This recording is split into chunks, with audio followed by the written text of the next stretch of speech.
The Ballachulish Bridge touches the timbered hill where a monument marks the spot where James Stewart was hanged for the infamous Appin murder. A stone plinth supports a large white boulder, said to be from James's farm, which he often used to rest on whilst working the fields. This has always been seen as a miscarriage of justice and the result of political fears of yet another Jacobite rising, and an attempt to keep the Highlands firmly in check. Some even say the murder was orchestrated to enable government forces to swamp the area, and James Stewart was selected and made an example of as the direct result of his known Jacobite sympathies. Just off the main road, tucked away in amongst the trees, lies the Gallery in the Wood. Here the artist Phoebe Barrow lives and works. The studio is a testament to the many and varied mediums and themes embraced by her work over her long career. A lady of character and charm, Phoebe is happy to share and showcase her work and her lovely natural garden. The gallery has in fact been here for over 30 years, yet the visitor still feels as if they have just discovered it, lost as it is in this lovely woodland glen. Nearby is Lettershuna Riding Centre, which has been established over 35 years and offers 2 standards of rides, both led by a leader. One, a little shorter, is suitable for complete novices. The other can take a couple of hours, and tide permitting can ride over the sand and around Castle Stalker.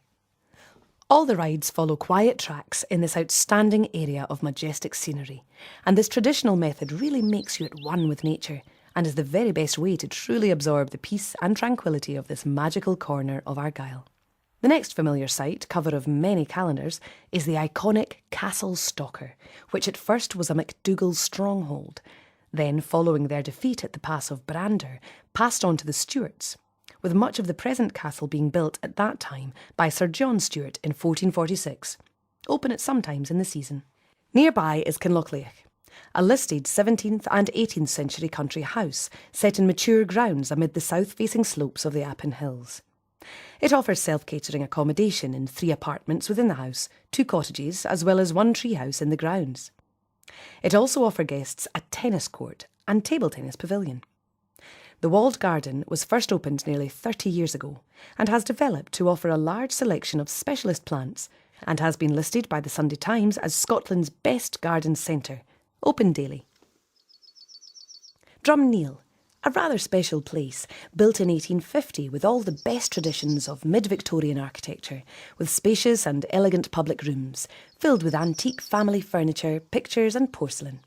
The house offers 3 very well-appointed ensuite guest rooms, and can accommodate only 6 guests, creating the intimate atmosphere of a country house party. The superb cooking is based on fruit and vegetables from the kitchen garden, with local seafood and game. Everything is homemade at Drumneil. A self-catering option is also available at the 3-bedroomed coach house in the grounds. The mature gardens and grounds cover a majestic 10 acres overlooking Loch Linney and the Sound of Shuna. They are open to the public throughout the summer as part of the successful nationwide Scotland's Gardens scheme. The road travels along Loch Craren, a European special area of conservation, one of the very few places in Europe where remarkable living reefs of serpulid worms occur, known as biogenic reefs.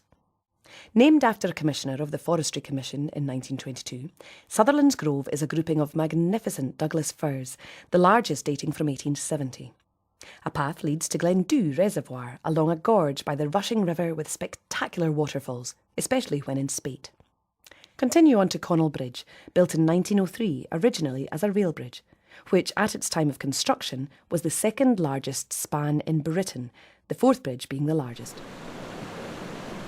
The only saltwater falls in the UK and perhaps the world are below the bridge. The Falls of Lora are caused by a raised plateau of rock at the head of Loch Etive, and depending on the tide, either Loch Etive roars into the Sea Loch Linney or vice versa.